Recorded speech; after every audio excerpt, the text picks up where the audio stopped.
I wanted to introduce to you Vaidya Priyanka. Yesterday, if you were lucky enough to come to this same room for the demo, you would have learned that she's an incredible cook.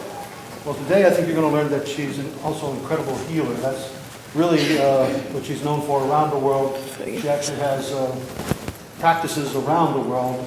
Sometimes she travels like 19 different countries within a month, something like that. And she's well known for Ayurveda. She's part of an Ayurvedic lineage that goes back 718 years of all female Vaidyas. Vaidya means expert. And so she's part of this wonderful tradition in history. Ayurveda itself goes back 10,000 years. And Ayurveda actually knows six levels of disease, whereas modern medicine only knows about 4 levels, so they can actually detect things sooner than Western medicine can. So it's just a wonderful, special knowledge, and we're going to hear about it today. Thank you, Art. Welcome everybody. So if we could turn the lights off so the slides are clearer. Thank you. So I'm going to get everybody to sit in the right posture, which would really help a lot of things. Please don't keep your legs crossed, especially at your knee. It's a very good idea to keep your back absolutely straight. And as much as possible, make sure your tailbone is well rested in your seat. All right? So we're going to keep our eyes closed just for a few minutes to center ourselves. Make sure all your cell phones are turned off. Take a deep breath in and breathe out. Breathe in one more time and breathe out. Breathe in with your nostrils and out with your mouth. A breath in rejuvenates you, and a breath out relaxes you. Breathe in again, and out. This time, when we breathe in, we'll breathe out with the sacred sound of Om. Breathe in. Om.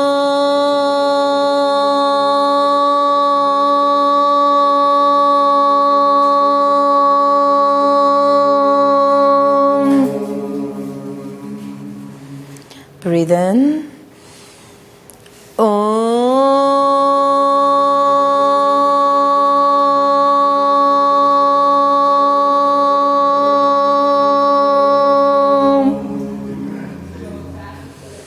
Breathe in.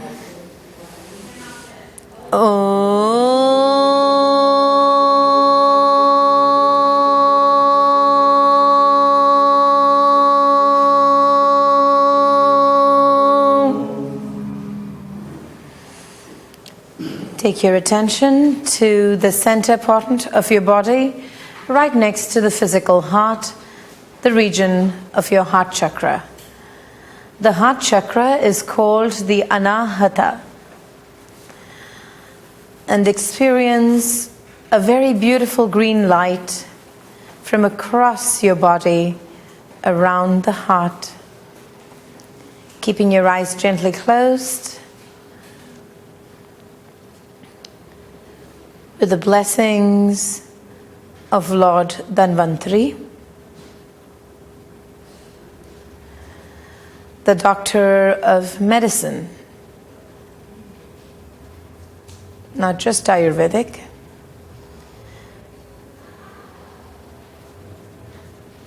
who is Vishnu, the preserver in all his splendor. Take a deep breath in. Put a beautiful smile on your lips.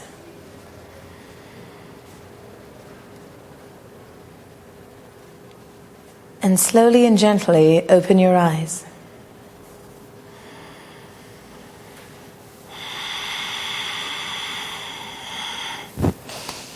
Namaskaram, namaste, and good morning.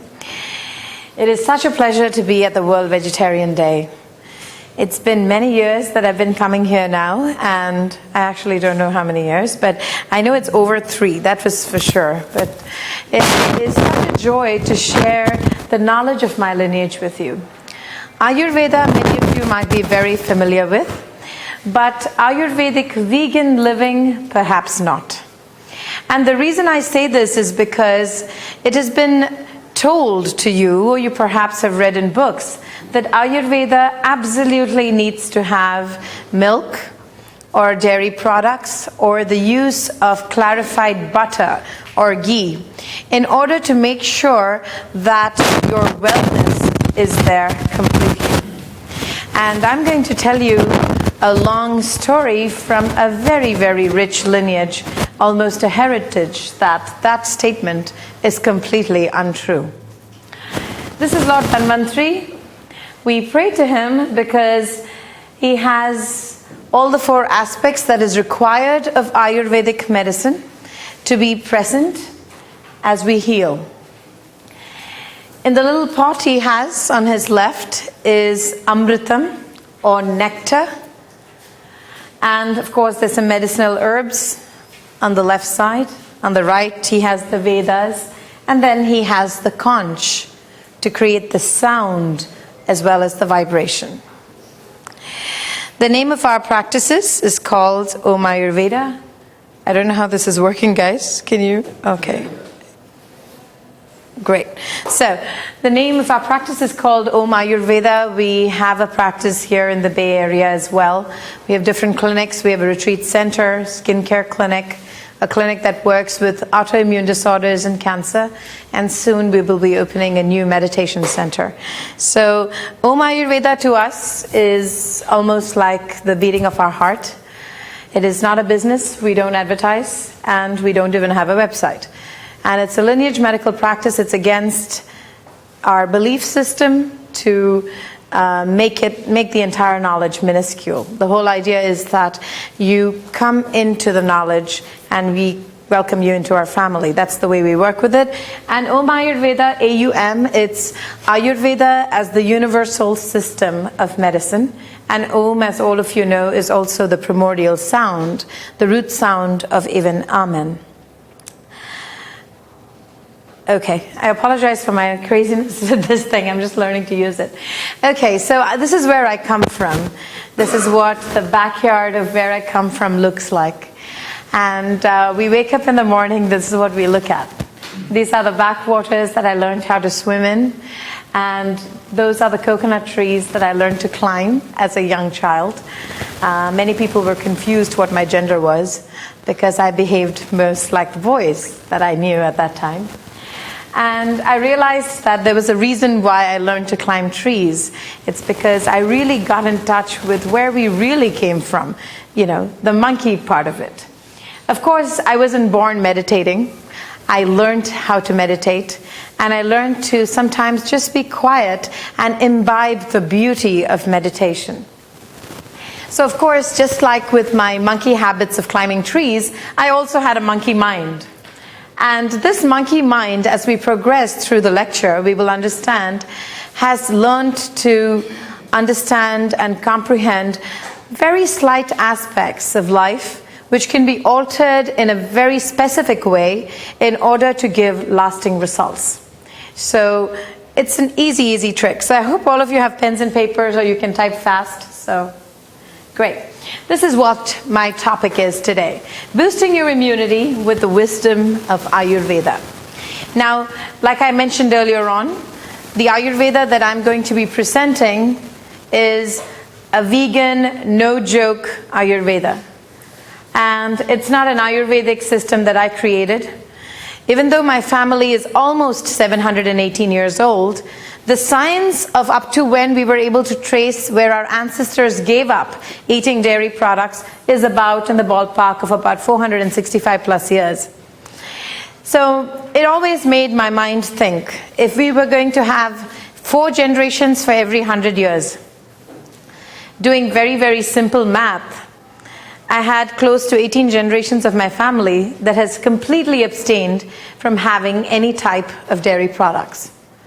So when people say that longevity runs in my family, I think that is a blessing. But the preservation and appreciating the beauty of that longevity comes with science. It's complete hard science with proven facts and proven results. It's where it commences from and where the process is and where it culminates. Yesterday I was telling the people I was speaking to, how many of you want to live? And everybody put up their hands.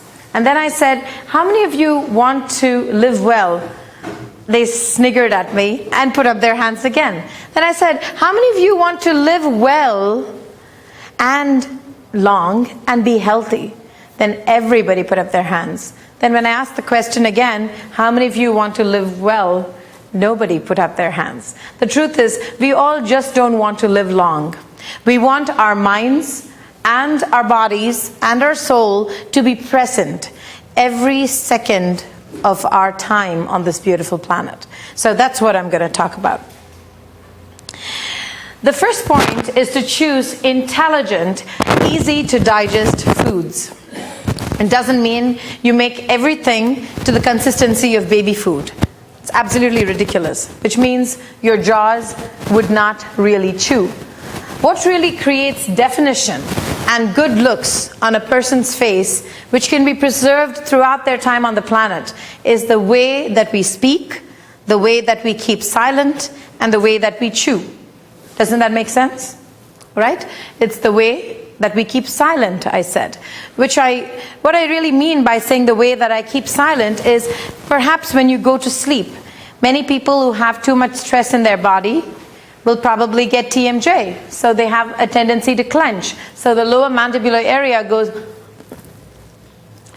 And there are people who do not know or have not the awareness of how to exfoliate the skin on their face.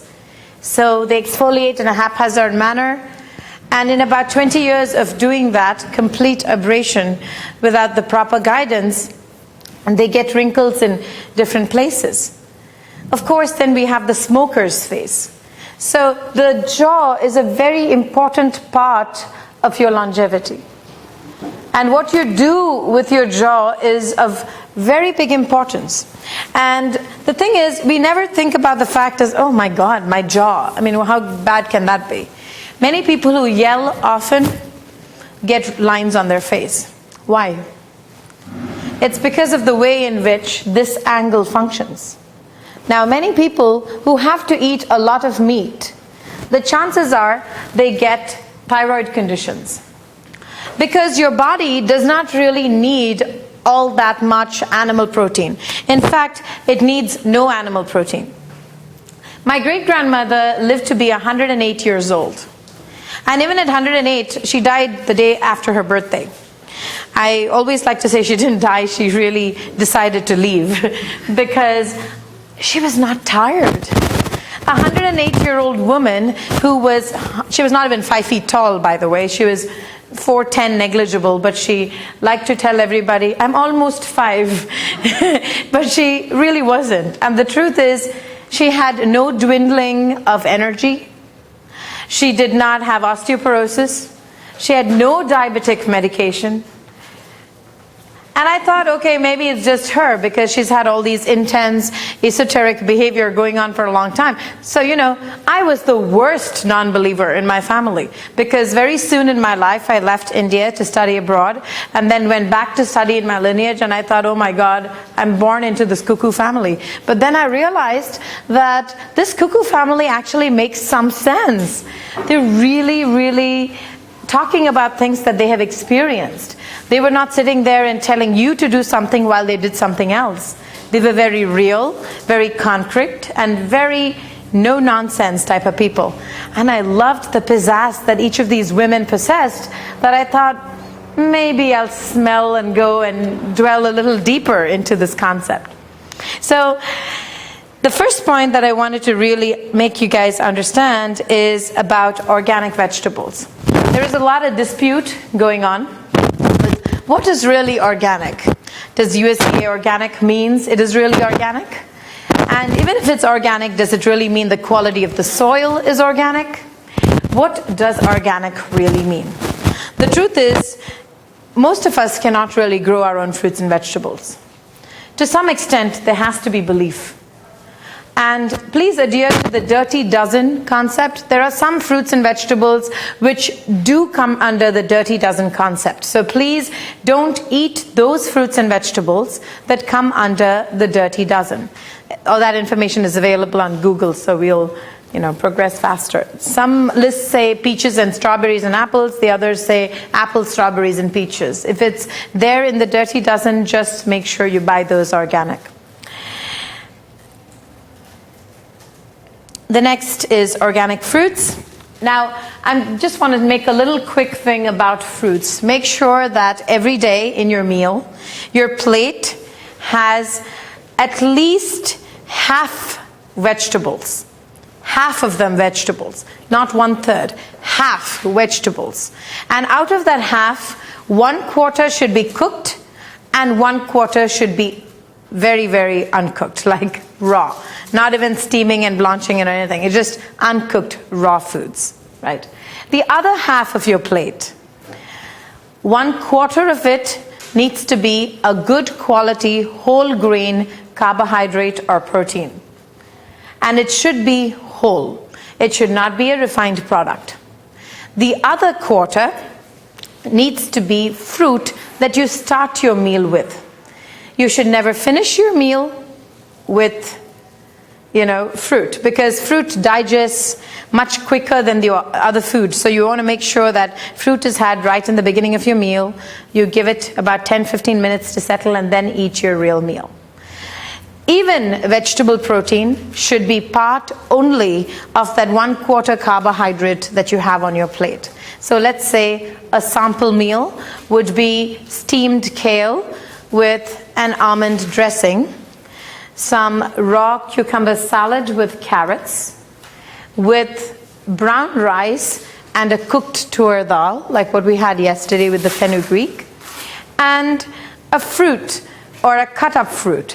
Now, this cut-up fruit should not constitute melons along with regular fruit. The reason being, all melons have a different rate of digestion than other fruit. So you want to make sure that all the watermelons, muskmelons, cantaloupe, all those melons are eaten together, but not with any other fruit. Okay, so the other thing is that we have a question basket. Because I have plenty of slides to go through, I wanted to make sure that we dedicate a good 30 minutes to questions and answers so we could all learn from each other. So we have a question basket there. So if you have questions, please make sure you put them in it and I'll make sure I answer each one of them. Whole grains, as I mentioned, some of the whole grains that my family really likes are actually 5 of them. We try to be as non-gluten as possible.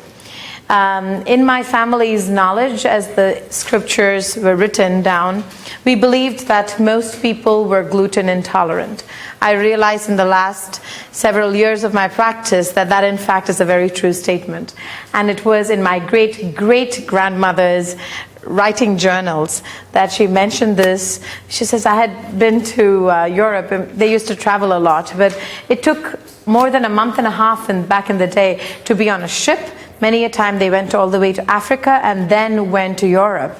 And so she had chronicled a lot of her, life in it. And she says, gluten is something, of course, written in Malayalam, which is the language we speak in Kerala, that this is not something that people can digest and it causes lower abdominal bloating. And I was thinking, my God, you need to be here now. You would be 100% true. I mean, all of the different autoimmune conditions, my goodness, it's unbelievable.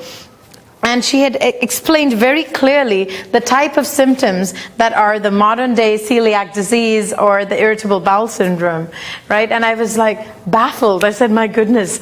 But luckily we've kept them and we're not allowed to handle them by hand. So there is a special glove, as though we are curating our own stuff. Because this paper's become so brittle, if I touch it, it can break. It's that bad. So, but I just thought it's really fancy. So I'm going to go through those 5 grains, which we consider very important.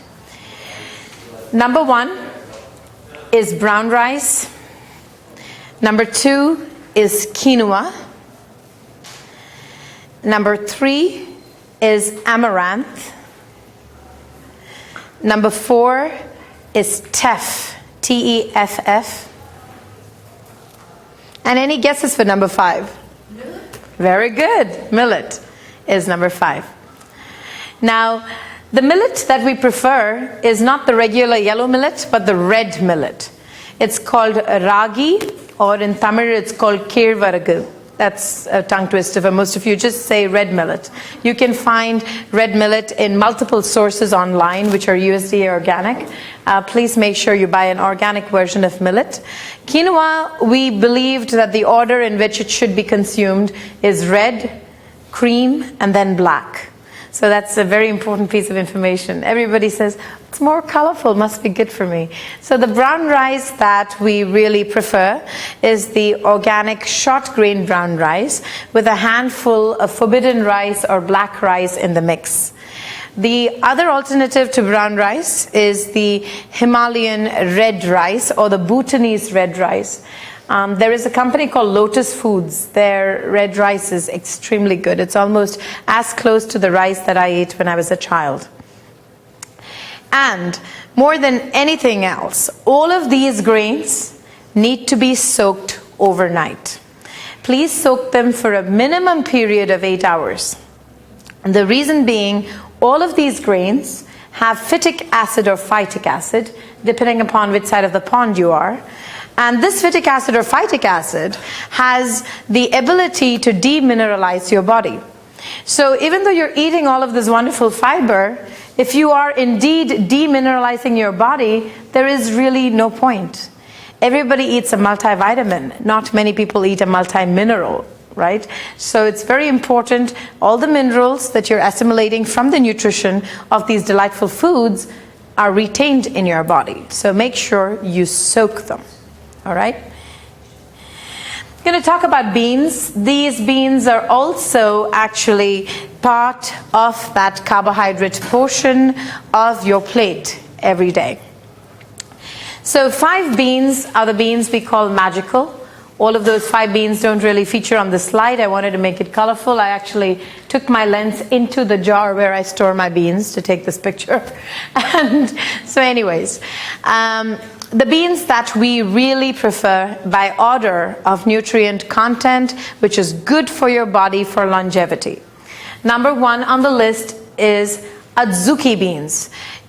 A-D-Z-U-K-I, adzuki beans. Number 2 is anasazi beans. Those of you who did a macrobiotic diet, all this is familiar, isn't it? It's all coming back. Like I think in the 70s and the 80s, everybody was so into macrobiotics. So I actually love the macrobiotic diet, which is very similar to what we do, with the exception that it had a lot more sodium than I really prescribe. I think the amount of sodium in a macrobiotic diet was the only bad point of that diet. I think that much of sodium is not required by anybody. So, azuki, anasazi. Number 3 is tur dal, T-O-O-R, tur dal. Number 4 is red kidney beans. And let's have some guesses for number 5. It's tur dal is the only type of real lentil. The 5th one? Black beans, very good. So now this is the thing, right? Many people are like, when it comes to grains and beans, I would prefer things which are in the red and black spectrum. That is actually a very good rule of thumb. So black beans, the ones which are white inside but they are black outside. I'm going to give you a number 6 which we use a lot, which is black-eyed beans. They're very good for you. And number 7 is garbanzo. Now remember, the reason why garbanzo didn't make it to the top 5 is because not many people can digest garbanzo in its entirety. And the other issue is that garbanzo causes flatulence. But for most people, most beans cause flatulence. So it's important to understand that when you soak your beans, make sure you put a little bit of kombu, the seaweed, in it. And this kombu, which is the seaweed, has the capacity to tenderize the beans while it is soaking it. But when you decide to cook it, you have to discard that kombu, add a new piece of kombu, and then boil it in water. Never add salt to your beans because there's enough salt in the kombu. And if you add salt to when you're cooking your beans or your rice, you might really think it's one step less. It really, the water has to work a lot harder because it messes with the boiling point, right? So you don't really want to put sodium chloride where it can be avoided. So the kombu adds the salt. It adds the salt as well as the minerals. See, most sea vegetables have the minerals which can really adhere to something which is carbohydrate and protein rich. So, and kombu also has the thing to work with tenderizing your beans, and that will reduce flatulence. So anybody can end up eating beans. Yes? Can you spell that word? Kombu, K-O-M-B-U, kombu. This is a get moving slide. I use it, I think, in most of my presentations wherever I speak. And what I mean by get moving is twofold. One is to make sure that you actually exercise every day. Within the first 2 hours of you waking up, at least 20 minutes should be very intense physical activity. You could use any type of physical activity, but a very intense physical activity. The second part of what I mean by get moving is to make sure you have a proper bowel movement. And most people who do not have a good bowel movement, you will notice that there's something missing in their face or something absent in their face in the morning. You notice that when they've not really evacuated their body of toxins, there is a certain toxicity that is retained in their system. In Ayurvedic medicine, we really give a lot of importance to the Agni, which is the digestive fire. And the seat of the digestive fire is from here to here. And the thing with digestive fire is that you want to make sure that when you eat your food, at least 95% of it is assimilated into your body. Now, most people can digest, not everybody can assimilate. And the reason for this is because most people who digest, the rest of their organs are not really functioning in complete coherence to their digestive system, that the process of assimilation becomes difficult. So what assimilation really means is the absorption of nutrients from the food which happens during the course of digestion. So assimilation is very important here. So most people who have an issue in the morning to really have a normal bowel movement, the first thing that people do is have a laxative at night, which is really not a good habit, and it is not recommended regularly in Ayurveda. So having a little laxative in the night might seem very easy to do, but at one point your body will actually lose the ability to understand that it actually has to do the performance of your evacuation, right? And what it really does is that it's looking forward to this being given to you every single night, that since it gets habituated, your digestive system and your excretory system don't really work the way that they have to work. So though Triphala, which is common to many, has been taken for years, it is not a fix-all. You have to first find out why you are not digesting the way that you're supposed to digest, right? That's very important to understand. The next is a concept called ojas. How many of you know what ojas is? Okay, let's have a show of hands. How many of you know what ojas is? Yes, I'm going to hear you because you were recently in Coimbatore. So tell us what ojas is. I mean, basically it means a spiritual energy. Okay. Basically, ojas, loosely translated in Sanskrit, means vigor and vitality. Okay? It's like the juice of life. It is the juice of life which becomes spiritual energy when your body in its physical form is absolutely clean. Okay? So that's really what ojas is. Now, when a person, you could say, possesses ojas in them, or you can really see ojas in them, all of you can probably see it, but don't really connect this term with that feeling. So I'm going to tell you what that feeling is. That feeling is when some people just walk into your life, or you make eye contact with them when you're shopping or anything. There is something about them that pulls you towards them. It is not just the fact that they are attractive physically. It is the fact that they have an inner glow, which is a beautiful force that alters something in your consciousness. This is beyond the way a man feels about his woman, or a woman feels about a woman, or a man feels about his dog, or any of those combinations. But it is something which you just can't put your finger on, but you really know what it is. Somewhere in the inside. It is also the energy that you feel around some people. It's not because they are severely humorous and are such an addition to any party. It is not because they are generous, but it is just that something about their presence calms you. It is also that feeling when everybody plays doctor and they're able to see that good health is glowing from the insides of some people. Have you noticed? Now this ojas does not have a gender, a nationality, an age. It is not judgmental at all. Ojas comes in people of all shapes and forms and sizes. It is not the way that America these days is viewing what a person or a practitioner of yoga is or should look like. You don't have to be a size 0. And you don't have to have a specific color of hair. You absolutely need not know how to chant anything. The point is, you just should have the ability to be in that moment, completely nourished with the food you've eaten, completely fulfilled with the relationships you have, and completely in tune so that the ability of your own body to create, appreciate, and release that ojas for the benefit of all of humanity that you touch every day is present. In proper definition, that is a yogini.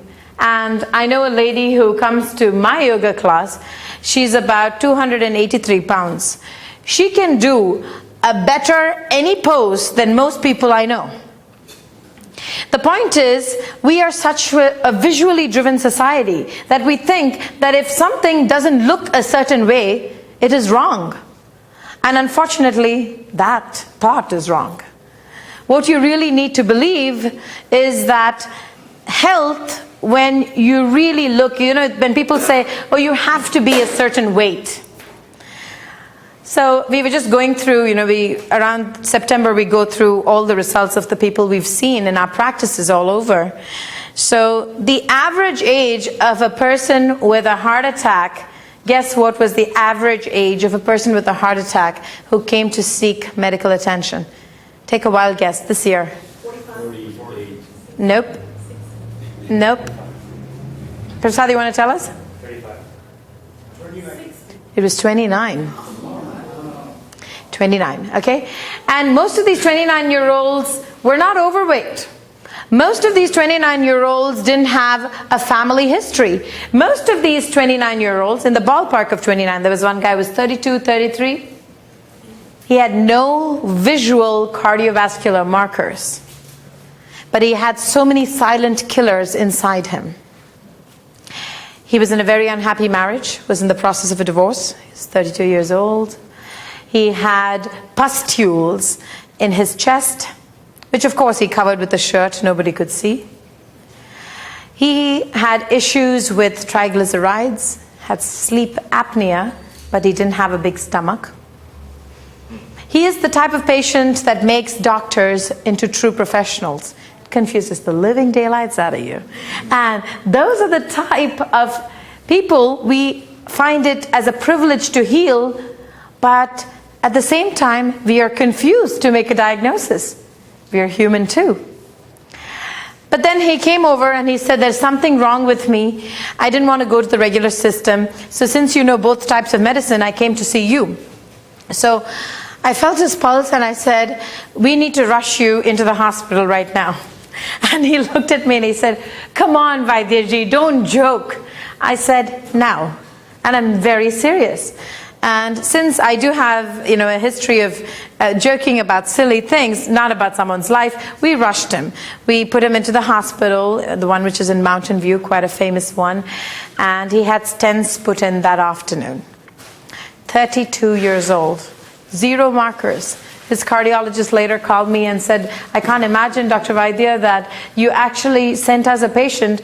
We could have never diagnosed him.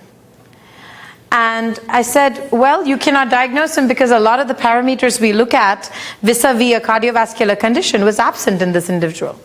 So what I'm trying to say about real ojas is that if a person knew what ojas was and was in tune with themselves to diagnose it, anybody could have looked at him and said in a split second that he has a cardiovascular problem. The problem was not the cholesterol, the problem was his marriage.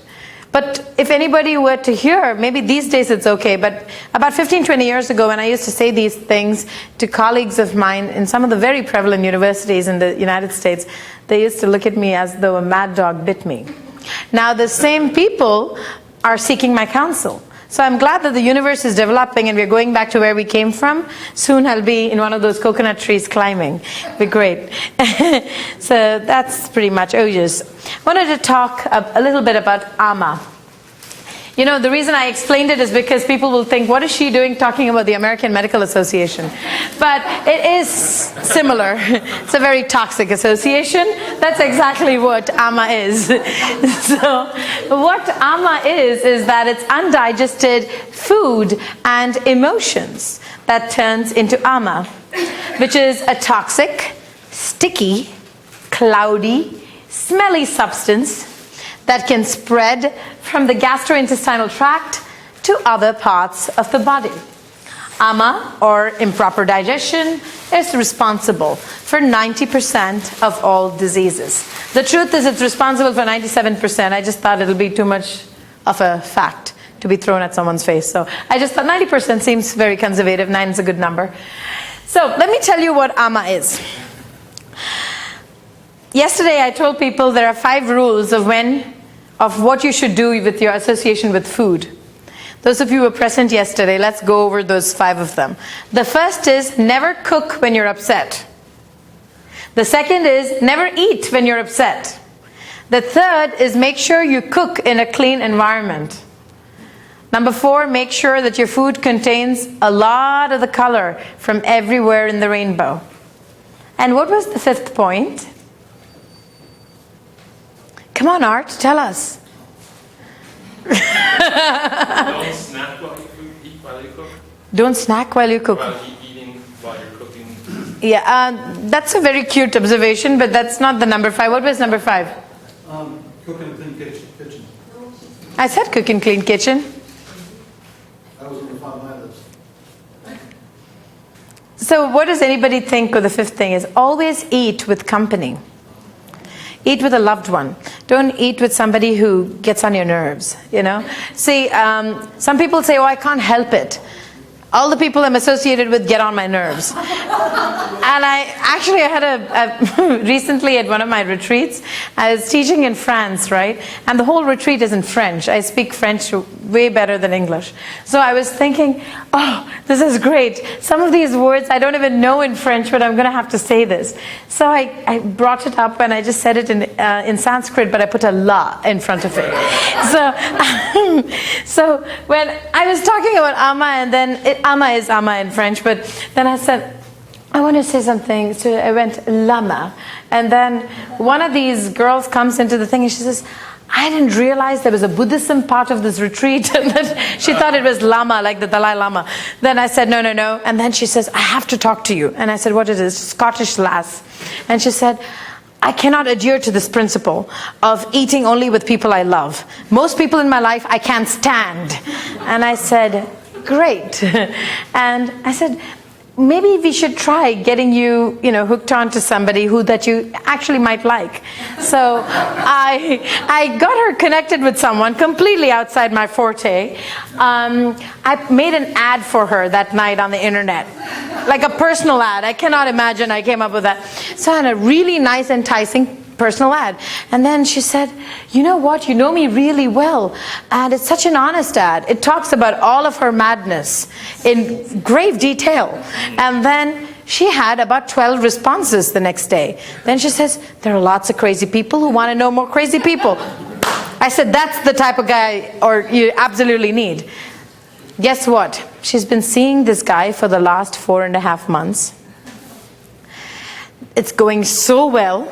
She's absolutely normal. Her thyroid function is completely normal. No medication, nothing. Hasn't got a single cold or cough.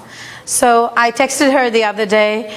I said something like, he's the osha root and echinacea in your life or something. Yeah, I said, hey Meredith, I wanted to say that he's the osha root and echinacea in your life. I'm glad you don't want to kill him. So it's very important to understand why we have to do this. So the thing with amma and undigested food. So what does really amma translate into? That's what it looks like. So if your tongue is looking like this in the morning, and you have not taken a silver tongue cleaner, a sterling silver tongue cleaner, and cleaned that amma off. Now remember, you don't keep scraping it so much until you bleed, right?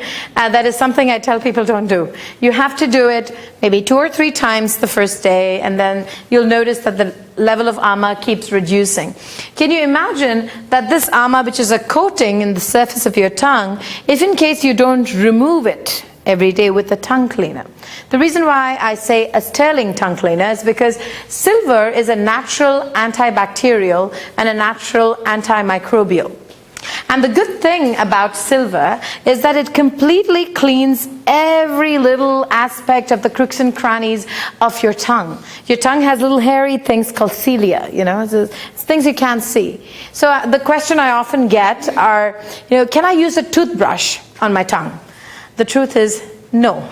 If it was really meant for your tongue, it'll be called a tongue brush and not a toothbrush. So please don't take your toothbrush and take the toxicity from one part of your tongue and put it on another part. It's almost that you're moving around money from your different bank accounts. Why would you do that? So the idea is to use this tongue cleaner. The other thing is, unlike stainless steel, sterling silver does not rust. And the cleaning is very easy. You just have to clean it under hot water. And what we do in our center is we make sure that we give people tongue cleaners that conform to the shapes of their tongue. There are hundreds of shapes of tongues. And during my training, I spent close to 3 months. All I did from morning to night was bend silver tongue cleaners for people. Can you imagine? And I was thinking, that day I realized I'm so glad I'm not a dentist. Looking at people's tongues was like driving me wild. And I thought, can you imagine looking down throats or like teeth and ooh, no. You guys should stay on for Art's presentation on gum situations and teeth. It'll be very interesting. So teeth are really, really important. Your tongue is way more important than your teeth. For 3 reasons. Okay, the first reason is that if you clean your tongue every day, you will be able to taste your foods better because all your taste buds really are on your tongue. The second is, if you don't really clean the toxic substances which are on your tongue, you're reintroducing the toxic substances back into your body. Not fun. The third thing is, if you have a clean tongue, you will have much better metabolism. All right? So we're going to move on to the next one. That's what a silver tongue cleaner looks like. I think we have a few we can bend for some people. If not, we will be in touch with you. Thanks, David, for that image. That is a self-abhyanga. Write down the name self-abhyanga properly and make sure that you email my staff towards the end of the presentation. We'll give you the access to the email. What self-abhyanga really is a self-massage technique that you do upon yourself every day. It takes only 6 minutes to do and has a huge array of benefits. The benefits which self-abhyanga gives is, number 1, in this season when our body depletes moisture, it will make sure that moisture is contained a lot within your body. That's number 1. The second is that it enhances lymphatic drainage. which is very important because the lymphatic system does not have a CEO. The circulatory system has a CEO, it's the heart. But the lymphatic system does not have a CEO, so it's like, ooh, so what do I do for this one? So the lymphatic system is really good, and that will obviously enhance your immunity, right? Because if your lymph is passing through properly. The third is your circulation. You would not be there in wintertime, oh, my feet are cold, and then people who do this wear socks and crazy things. Your hands will not be cold. The fourth thing that self-abhyanga is very good for is that it increases your body awareness. Most of our patients who we treat for skin cancer, we didn't diagnose them first. They diagnosed themselves because they are completely in tune with their body. They know exactly where, what crevices, what is new, and so forth. So that's number 4. The fifth thing that self-abhyanga works with is, you know what? It starts enhancing ojas, which we just discussed. The reason for that is that you're completely, it's like you're, anointing yourself in some way every single day. So it's very blissful. It enhances ojas. We went through the ojas slide just now, OJAS. The next is daily eye care. I had to come up with something different for eye care this time, so I thought I'll put a sample of everybody's irides, different colors. How do you do that massage? You can tell us how to do it? Yes, at the instructions, if you email my staff, they will give you all the instructions of how it is done. Now, daily eye care is very important. You don't want to be 108 years old and can't see anything. What's the point, right? Seriously. You want to be able to live, feel, hear, and participate with all of your senses with your everyday, which means your ojas is very high. So how do you take care of your eyes? Remember, whenever you're doing your eye care, if you are wearing oxygen permeable lenses or soft contact lenses, it's very important to talk to your ophthalmologist or either way, just to make sure you use different items which are actually good for you. So please don't get a castor oil from a store that just because it's half price, go get a good quality castor oil. So what we do for daily eye care is you take castor oil, pure castor oil, and put it inside your eyes and rub it on your eyelashes and put it on your eyebrows. It does things that Latisse does for Brooke Shields, but without the harmful side effects. It really makes your eyelashes extremely luxurious. It works very well for sparse eyebrows. And the reason that we recommend castor oil is for a bunch of other things. In India, castor oil was also used to clean up your body, to take it internally, completely gross. And I'm sure that's what motor oil tastes like, I've had that. I don't recommend that, but I've had it. But the daily eye care routine, also when you put castor oil into your eye, automatically a couple of things happen. One is it really starts resting your eyes. The second thing it does is that as you get older, I'm not saying aged, I just mean older, like when we are in the process of aging, which should be on our terms and not anybody else's. The eyes have a tendency to become dry. It's a condition called xerophthalmia. And this is one of my favorite areas. If I was not a Vaidya or an integrative medical doctor, I would have been an ophthalmologist. Both my parents are ophthalmologists.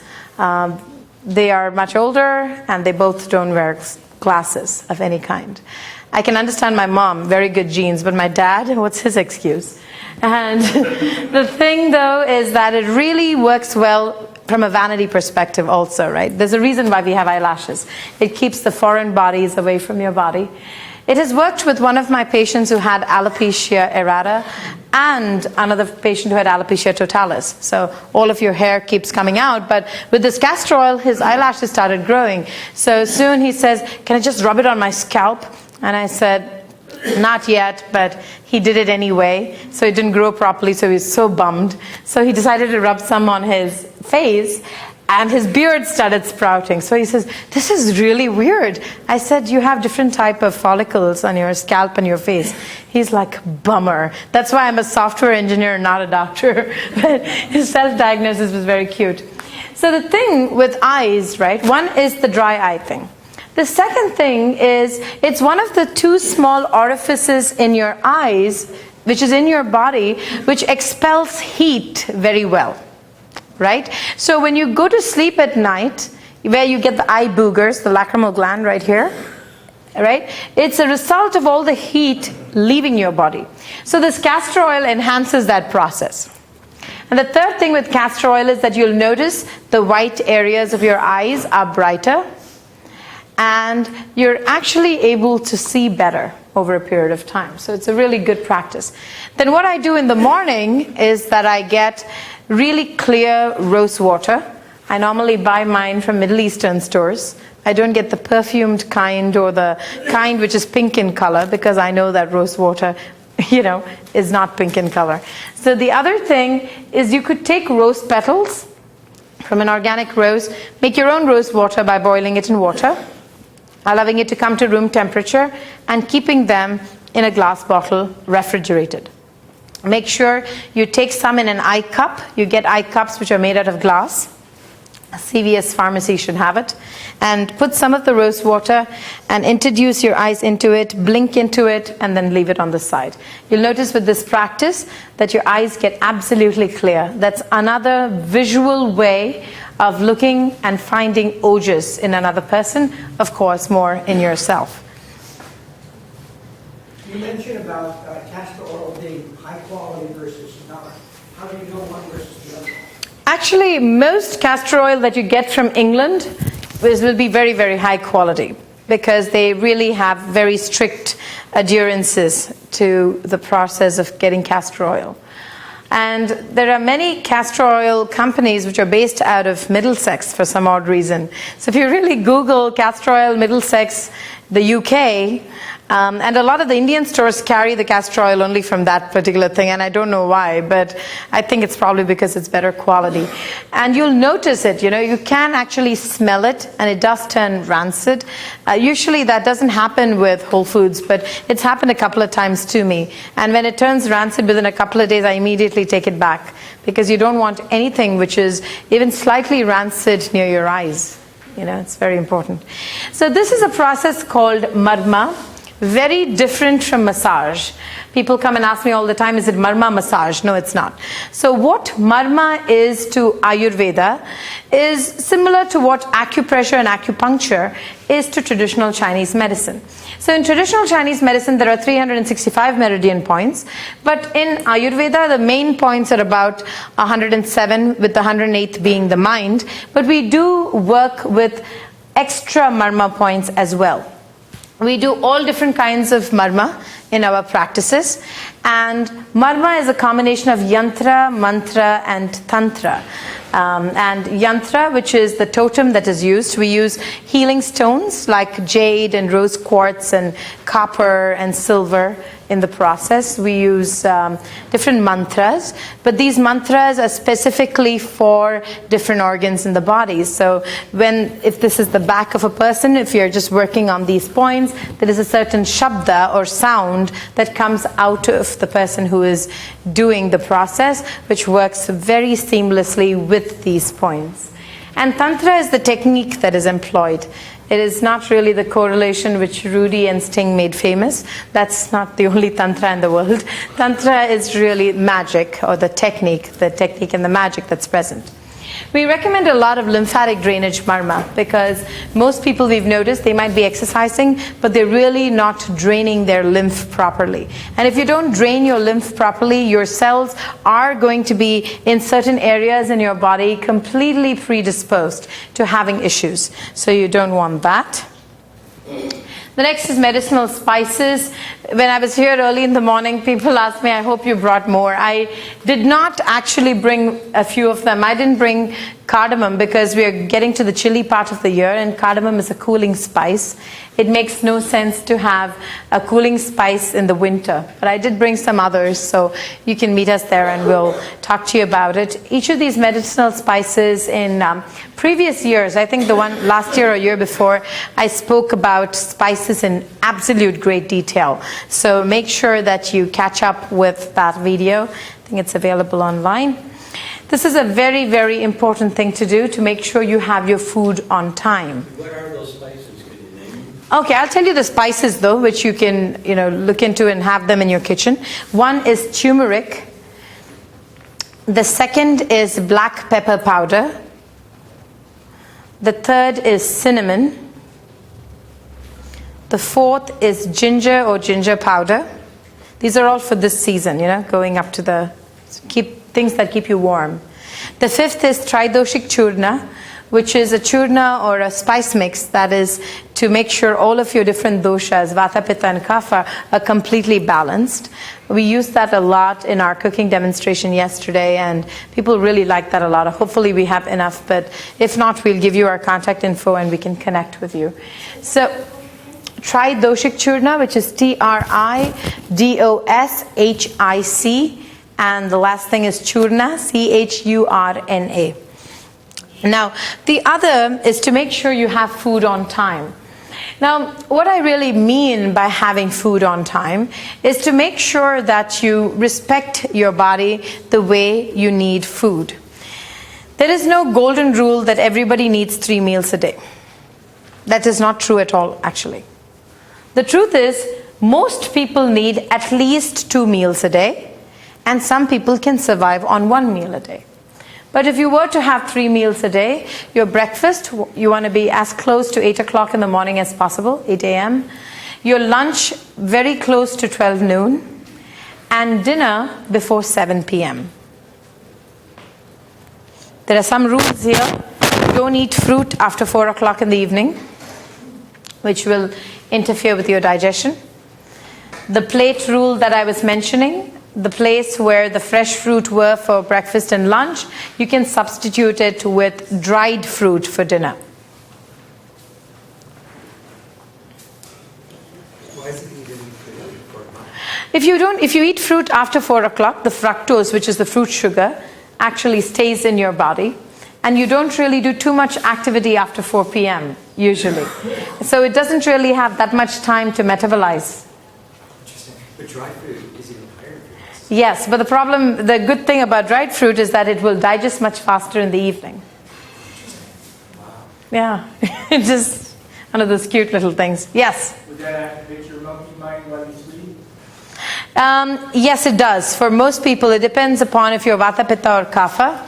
If you are Vata Prakriti, which is thin and lanky and everything, it might be a good idea to substitute your dried fruit with nuts, or just eat nuts in lieu of the dried fruit. Now the next is the concept of meditating every day. I strongly recommend some technique of meditation. I'm a TM meditator. I've been doing transcendental meditation for as long as I can remember. There is not a single day in my life that I don't meditate. And I think that is the only thing that actually keeps my balance perfectly. Now, I go to most places in my life where your immunity gets sabotaged, right? I'm in schools, I'm in nursing homes in India and the Far East. I go to hospitals here every day, almost every day. I have a practice where people come. I see only pediatric cases on Wednesday, so you can imagine. I go to universities, I am in airplanes, I'm in airports all the time, libraries. All of these places have plenty of people who get very sick very often. So unless you really have a good immune system, this is a good chance for me to be coughing and sneezing.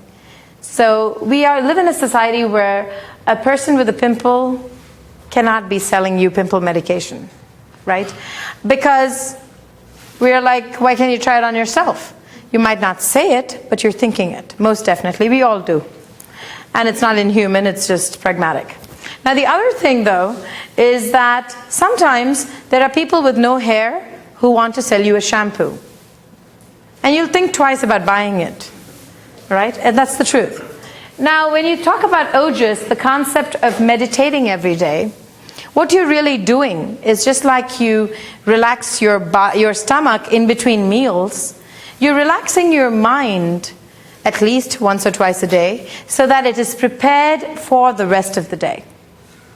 So it's as simple as that. So you can do walking meditations and meditations, DM, whatever, but whatever your technique do something. Connect with yourself inward. Pranayama, yeah. When do you do the meditation during the day, and how long do you do the TM? Oh, I do TM in the morning and in the night. My morning program is about an hour and a half to 2 hours based on, I do also do my asanas, and then in the night it's about an hour and 15 minutes. How long do you actually meditate? That long? Yeah, about at least 45 minutes. And it's really deep meditation. I think my meditation is more restful to me than even sleep. And I think most people who've been meditating for years will agree with me. It's a very beautiful process. The next is pranayama. So those of you who don't do any pranayama, I strongly recommend learning to do some pranayama. The reason for this is that when we are really just living and breathing, we are using only about 30% of our lungs capacity. And if you're using 30% of your lungs capacity, it pretty much means that the air is not really a medium through which the nutrients go to the different places, nor is it really healthy for the way blood is flowing in your body. So pulmonary function really is a very important thing. So the two types of pranayama that I recommend, number one is the alternate nostril breathing that I'm sure you can learn about in a different place and time. And the second pranayama that I recommend is Bastrika, or the bellows breath. Okay, so Bastrika is spelled, well, Bastrika you can spell in many ways, but Bastrika is B-A-S-T-R-I-K-A or B-H-A-S-T-R-I-K-A, Bastrika. The art of living breathing is extremely popular in India. Not everyone does it. They don't necessarily do the two that you mentioned. I took two classes. Yeah, I think they do the three-part breathing. Yeah, this is now. Yeah. You do that at all? That's extremely popular. Yeah, I used to be doing some part of it, and I don't really do that particular technique now, but I do something which is close to that. But the thing is that is slightly more advanced, the three-part breathing technique, which I think is this, and that, right? The three-part breathing technique is important. However, it is not the first thing you should jump into. So really the alternate nostril breathing is the first baby step. Rising before the sun. Now, this is a big deal for many people, and I just wonder why. I think, Art was telling me just earlier on, says, even in the biblical days, people were rising before the sun. Did you say David did it? I think David prayed in the sun every morning. That's it, King David prayed in the sun. So did a lot of people, but this is the greatest source of vitamin D there is. So it just seems that the entire world's population is vitamin D insufficient all of a sudden in the last 2.5 years. So make sure you wake up before the sun. The other thing is hot water, lemon and honey. Now this is a very important drink to have. I just put a little clove in there because it looks prettier, and plus I just like taking crazy pictures. Okay, so it's very important to drink this wonderful beverage. So I would recommend about 150 ml of hot water, a slice or two of lemon, and about half a teaspoon of honey. Manuka honey from New Zealand is very good, or local honey. Now, if in case you don't have allergies, you don't have to use local honey, and you can use Manuka honey. But if you do have allergies, try to use local honey. And remember, this honey has to be raw. It cannot be cooked, cannot be warmed. And always remember, honey, according to Ayurvedic medicine and just basic biomedical sciences, honey should never be heated. So when you're reading ingredients, make sure that you don't have a loaf of bread that has honey as an ingredient. When you go to Subway, please don't choose honey wheat.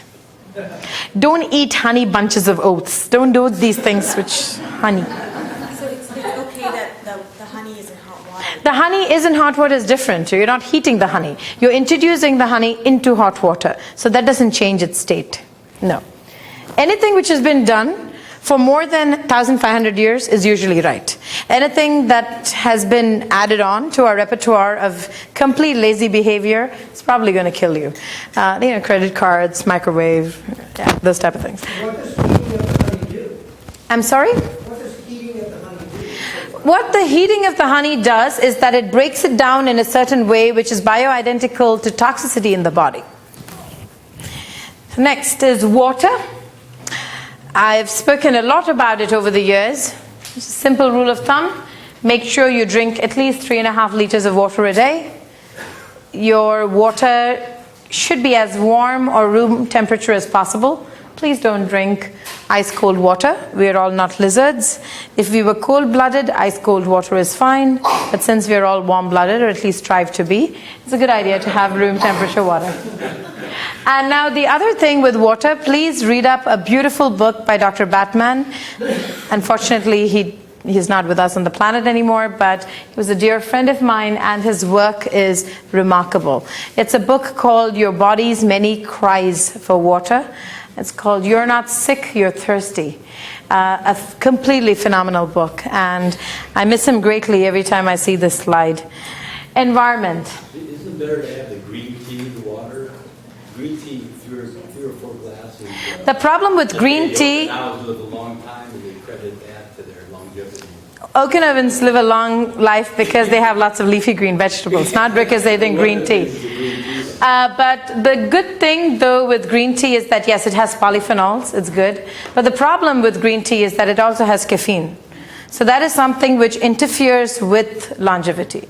The reason why the green tea which the Okinawans drank was okay was because their green tea was not as refined as the best organic green tea that you get in the market today. And the other thing is that they drank diluted green tea. And the Okinawan study, one of my postdoc students was part of that study. I mean, he studied it. So that's how I know that very well. And he also read to me that the reason they drank it was to make sure they always kept their metabolism in check.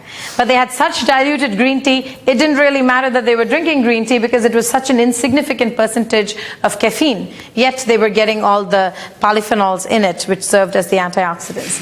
The important thing about your environment. Now, the reason why I wanted to talk about environment is because where you live, how you live, the clutter in your life can actually contribute to a lot or lack of illness. Now, the first rule of thumb, don't keep anything in your life that you don't need, people included. And the second thing is, please don't have clutter underneath your bed, which is a place where everybody keeps clutter. And they're like, I'm so sick. I can't wake up in the morning. I can't breathe. It's that. So the third thing is, don't keep filthy garages. Just because people can't see it doesn't mean it's not there. Right? The fourth is, discard things or give it away of things that you haven't used for more than a year. The chances are you'll never get into them, you'll never wear them, and if you finally lose that amount of weight, it is worthy to go and actually buy a new wardrobe.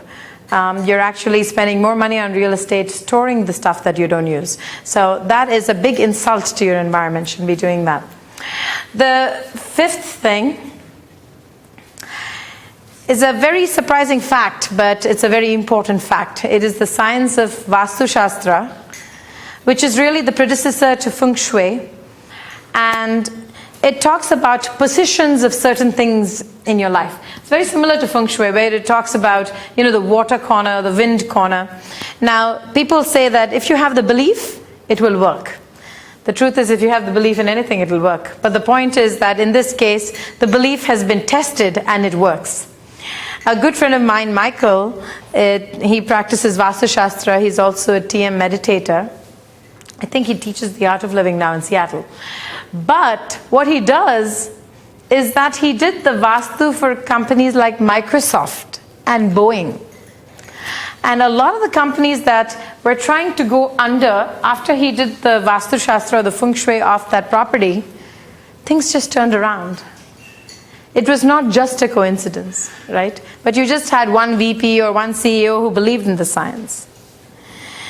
That's my assistant Richard's place. Looks like nobody lives there, but that's how they live. Very, very clean lines, completely no clutter. They don't have a single paper in their house that they don't use. It's like that. Very meticulous, a very honorable gay couple, and I love them both very much, but I always put that slide. I think it's very cute. Have a purpose. It's a very important thing, which is the biggest secret to longevity, is to have a purpose, but a purpose that doesn't change every day. A purpose that you work towards, and a purpose that you really believe in. A purpose that resonates with the true core of who you really are. It's very, very important. When I asked my great-grandmother when she was 106, 2 years to her passing, I said, "What's your purpose?" She said, "I'm so glad you asked me what is my purpose and not what was my purpose." She says, "I plan to have a purpose for the next 2 years." And she did. And she passed away the morning of her 108th after her 108th birthday. So she died at 108 and 1 day. And that night, she was with all we are a female lineage, so it's all the girls. So we were hanging out with her, and she was giving away all of her totems and the other things, little jewelry pieces and whatnot, and some yantras and some puja items. And then she sang with all of us. We cooked this delicious meal together. We did a little bit of dancing in the moonlight. She fell asleep and didn't wake up. And I was thinking to myself, that is a life well lived. I know you have all these women around the world who are basically a scion of you. And, you've lived your life so completely that there is so much joy in the moment. And until her last minute, she never complained of arthritis because she was vegan. Have family, friends, and lots of fun. If you don't have family you like, please create more friends, and vice versa. Sleep, not like Garfield on your tummy. It's not the right direction to sleep. The best way to sleep really would be on your right side. Don't take naps. It might help longevity in Spain, but it doesn't in most other parts of the world. And sleeping on your right side so that you don't really put pressure on your heart. Make sure you sleep at least 6 to 7 hours a night. The magic number of 8 for the hours of sleep and the glasses of water to drink was made popular by Cosmopolitan magazine. It has no medical connection. These are a must avoid for detox. I recommend this for actually 42 days as a challenge, but you'll like it so much that you will do it for life. Smoking, of course. Who the hell smokes anymore? Seriously. Alcohol. I'm including marijuana, okay? What I mean by smoking is I'm in Oakland the other day. I'm speaking at a conference, and I told them, I hope there's no marijuana. And everyone's looking at me, and I even got whistled. The good thing I didn't get heckled. I got whistled. And I was like, okay, so how many of you really have illegal marijuana, right? And everyone's like, the camera's not on us, right? And half the auditorium put their arms up. Very unfortunate. I think, hemp has other uses, like milk. So, second is alcohol. The third is drugs, not just recreational drugs, but prescription. Fourth is caffeine. Fifth is refined products. Sixth is carbonated beverages. Now let me explain. Refined products is anything that's in a bag that God didn't make, or something that your mother never made in a pot. Those are all refined products, canned, packaged, crappy things. Carbonated beverages. Now, I don't understand this, and I don't think I ever will. We try so hard to put oxygen into our body. Doesn't make any sense to put carbon dioxide intermingled back into your body. It's crazy when you're trying to expel it out. FD&C, food, dyes, and colors. Anything which is anything, made of anything in this country for some reason has FD&C. Because we associate the color blue with blueberry, red with strawberry, bright pink with cherry, orange with orange, purple with grape, and so on. And from a flavored or a fragrant crayon to a Jell-O and Kool-Aid, this has been going on for a long time. It's about time they just stopped it, because it causes so many lymphomas. It's completely unfair. The next is animal products of any kind. Now, the reason for this is not just the karmic aspect of it, which of course I believe in, but the point is we are the only adult mammals that drink the milk of another animal. I find it gross and disgusting because when I've seen milk under a slide, this was from a very reputable organic farm. It had blood, it had pus, it had urine, fecal matter, and some other unmentionables beyond what I just said, which really should not be in your body. I mean, can you imagine when people boil this milk or nuke it? You're really making that, ooh, just... Okay, the next is dairy. I think that said it all. I didn't have to speak. The next is dairy. So dairy more specifically than meat, right? Because dairy increases mucus in your body. A large part of my practice is dedicated to autoimmune disorders and cardiovascular disease and cancer. So you shouldn't be biting your nails, Venu. So the good thing with dairy products is that people, when it's explained to them, they understand. But some people say, that's okay, I only drink a little bit, a spot of milk with my tea. How is that going to kill me, right? You can never be a little pregnant. You're either pregnant or you're not. You know, this whole point of I'm having transition foods, you know, like fake bacon. What's the point? I mean, tell your brain, no, that's it. I mean, what is more important? It is the will. Right? If your will is suffering, you're not going to live long. You might live long, but you might not live well. If you don't live well, what's the point of living long? Right? You don't want to be depressed sitting in a corner, I mean, thinking, when am I going to die? Most of those people never do. And it's more miserable. It's very prolonged. It's terrible. I always tell people, I want to die while I'm singing or dancing. You know, all this going to sleep and all is too melodramatic for me. Like, ooh, I have to be like, you know, should strike a pose and just die. So, dairy products. The very interesting thing with dairy products is that when I see some of my cancer patients and look at their blood work, and then we teach them what exactly is going on so they never eat that again, which Dr. Campbell will talk about in grave detail this evening because he's such a sweetheart and he can stand it just as much as I can't. And what it does is that it's a foreign substance to the body. Animal protein in general, of any kind. It's a foreign substance because it is not something which your body understands.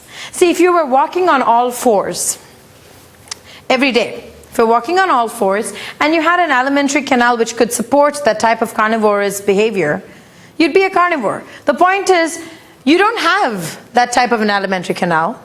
You don't walk on all your fours, hopefully, every day, a good part of the day.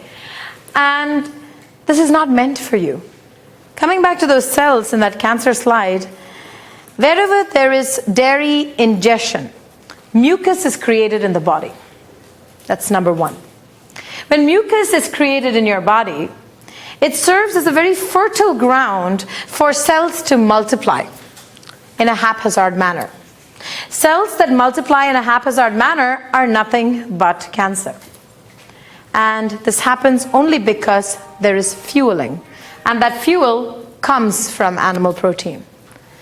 And that's gross. I can talk to you. So health... Does that include kefir and yogurt, where it helps you digest and see, there are ways in which you can get probiotic stuff in your diet without using things that came from an animal.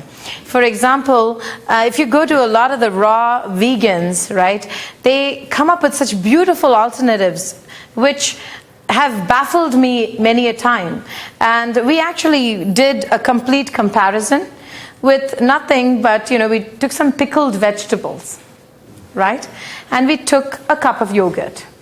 And we did a complete comparative study.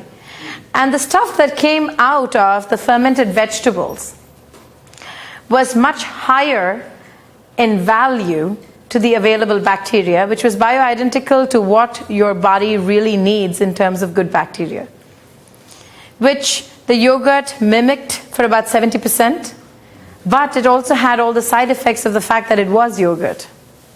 It was a dairy product. It was a dairy product. So, you should look into fermented vegetables. You'd be so surprised. Health is a state of complete physical, mental, and social well-being, and not merely the absence of disease or infirmity. Vyadiksha matva. Vyadiksha matva. It's like Betty Blossom bought some butter. The butter was bitter. So, so what Vyadiksha matva really means is making sure that what immunity, the essence of immunity is the forgiveness of disease. That's what Vyadiksha matva means. It's the forgiveness of disease. So you are responsible to create an environment in your body which does not forget disease. Because if it forgets disease, it can't identify it. But it forgives disease. And it forgives disease to make sure that you're in such a good environment that disease can just not be part of your body. It's a great state to be in, actually. These are the physical benefits of the Ayurvedic vegan lifestyle, which we have noticed over the course of several years of research, especially in the United States. Good nutrition and disease prevention, which pretty much means that the assimilation of the nutrients which happen in an Ayurvedic vegan lifestyle is much higher. Weight loss and body mass index, where we notice a person is able to maintain their BMI in the healthy rate. Energy and longevity, which what I'm really talking about energy is not just physical energy, but mental energy, which also is responsible for having a fantastic memory. Healthy skin, hair, and nails. Who doesn't want that? Elimination of body odor and halitosis. Very important. Only icky animals that eat other icky animals stink. PMS. That helps everybody. PMS for both men and women.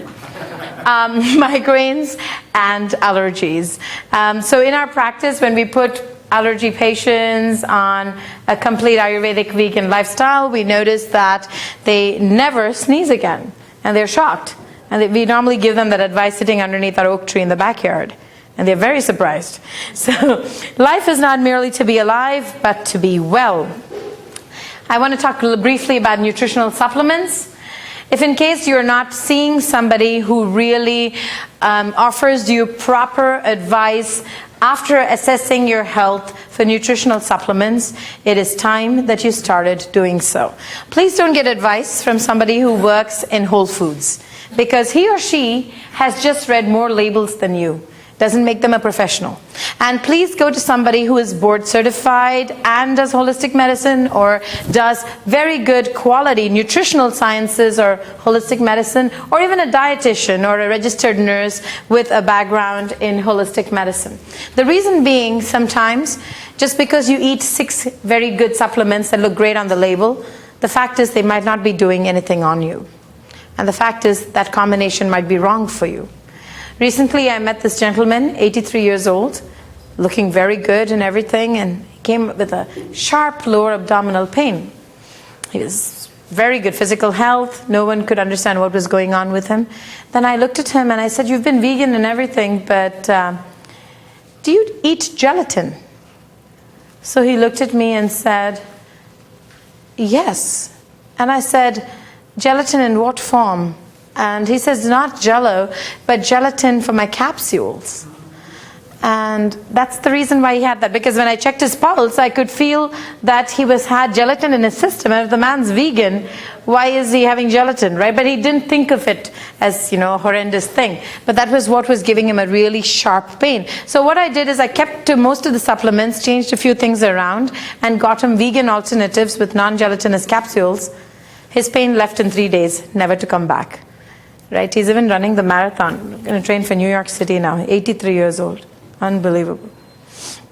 Make sure you practice some form of yoga. I recommend yoga a lot. I mean, as much as possible.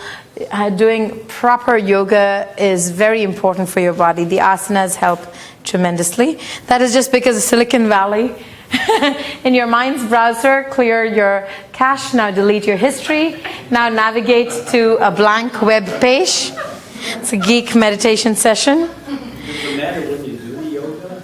Yoga in the morning is very, very good, but yoga later in the evening is also fine. As long as you get some stretching in, morning is definitely more beneficial. That's another backyard of one of our centers in Scotland. This is my favorite slide. If you cook them right, they're delicious. So it's time for me to say goodbye for now, but I'm just going to open the floor out to questions. We just have a few more minutes. Yes, we have a few more minutes, so yes. I just wanted to ask, can you speak about decaf coffee? Oh, the thing with decaf coffee is that even a decaf coffee has about 4 grams of caffeine, 3.5 to 4 grams of caffeine. The idea is to maybe get a natural coffee which doesn't really have caffeine in it. That'll really help. Yes? Electromagnetic kind of devices, they're all around us, and when I turn on Wi-Fi, I notice that there's like 100 Wi-Fi connections in the building that I'm in that are around me. Is there anything that you can take? Or That's a very good question. Yes, so there is something which really helps with that. We provide something called yantras, which are based on your date of birth. So even if you come later to my stall, I can explain the concept to you. A lot of people are very concerned about that. These are copper totems, about this much in size. It's like the size of an average tile. We tell you a location where you should put them. Some people carry moving yantras, which is actually in their bags. But it's a good idea to keep one underneath your bed, because when your body is rejuvenating while you're asleep, it really takes care of it. So that's something good. Yes? Yes, Dr. Priyanka. Instead of using honey, which is non-vegan, can you... Yes, that's a very, very good thing. The reason why I'm a vegan who has honey, okay? That's the one thing that I do have, because I think of it as a medicinal component. However, for those of you who are very strict vegan for other animal reasons as well, it's a good idea to use... it's called blackstrap molasses, which is it's sweet enough and it has B vitamins in it. Yeah. I use date sugar in place of Date sugar is a very good thing, but date sugar really does not have a therapeutic thing. I think she is talking about that drink in the morning, which has the lemon, honey and thing. For the hot water thing, blackstrap molasses is a much better alternative than date sugar. But on a regular basis, every day, you could use coconut palm or date sugar. That's fine. Yes? Ooh, I love your food, my lord. Just look at this. This is the way you should eat. He's going to live forever. Sample, please. You want me to sample? Both. Okay. But you must hear I must do what? the full experience. You're missing out on some of the gorgeous. All of you should take them all home. Fermented vegetables, soaked almonds. Okay, Now, he's going to live forever. To my question. Yes. Well, I would frame it as I will live as long as I choose to take responsibility for this miracle bodysuit I've been given. But my question is that term you offered us, Ayurvedic term, that referenced the absence of disease in the body. Is that The forgiveness of disease. no? There was a long term Vyadhikshamatava.